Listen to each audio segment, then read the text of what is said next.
In some previous videos we are sending some emails to the user, but you can notice one thing, that all these emails are hard-coded. The content in the body is completely hard-coded. How can we add the name of the receiver in these emails? Now in this video we will learn how to send the dynamic content. It means we can add the name of the user in mail body or the mail subject, or in both of them. Let's open the Visual Studio. Now if you want to work with the dynamic content, then we need to make some changes in our body as well as in our class. So first let's open the body. The body template is available in this email template. This is test email. So over here we need to create a kind of placeholder so that we can update that placeholder in our code, and the dynamic value will be updated over here. Let's see how to do that. So suppose after this hello I want to add the name of my user.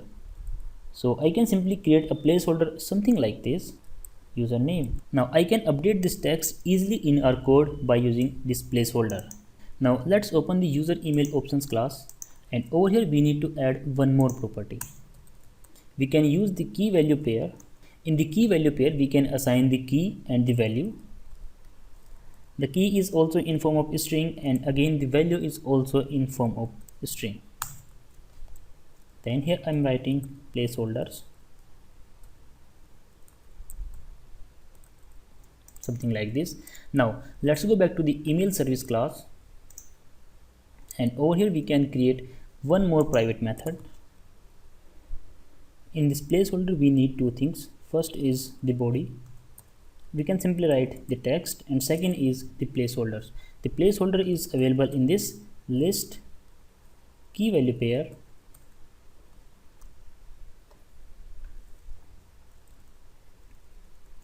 First we need to make sure that this text and key value pairs both have some value so that we can work on this data.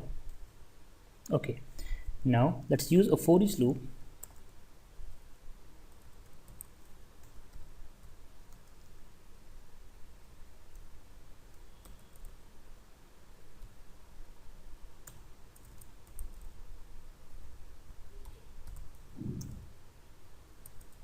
Let's return this value from here.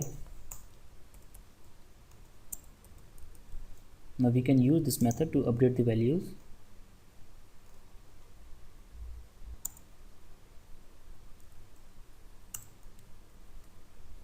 In the first parameter we can pass the body that we will get from this get email body method, and in the second one we can pass the key value pairs. All these are available in this user email options dot. Now if you want to update any placeholder in your subject, then you can also use the same method over here.